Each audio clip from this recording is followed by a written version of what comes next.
ጀለስ ከቦይፍሬንዷ ጋር ይጣላሽ ሰሞን ፓርት 4 በቅርብ ጊዜ ደውሎ ይቅርታ ይጠይቀኛል አላልኩሽም ነበር? ደወለላት። ሄሎ ምን አባክ ፈልገህ ነው የደወልከው? ምን ቀረክ? አረጋጊዋ እናቱ በቀደም ለልደት ሲሰጠው ሻብላላ። አዎ ለምን ፈለከው? አምጪው። ዛሬ ከተመቸሽ መልሽልኝ ፈልጊው ነው። አንተ ወራዶ ስጦታ መልሽልኝ ይባላል? ስለሚባለውና ስለማይባለው እኔ ምን አገባኝ? እኔ እላለሁ በቃ መልሽልኝ።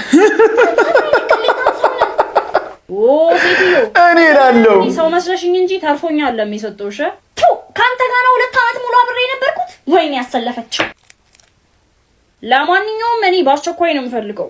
ቤቢ ነገ ልደቷ ነውና የምንሰጣት ነገር ስለሌለኝ ነው። ተባበሪ። What? አንተ ችጋራም ቦርኮ በቀደም አንዴ ተለያየ ነው። ከመቼ ደግሞ ጠበስክ? ባክሽ እቺን ካንቺ በፊት ነው የጠበስኳት። Oh hell no! አየር ላይ ተደረበብሽ።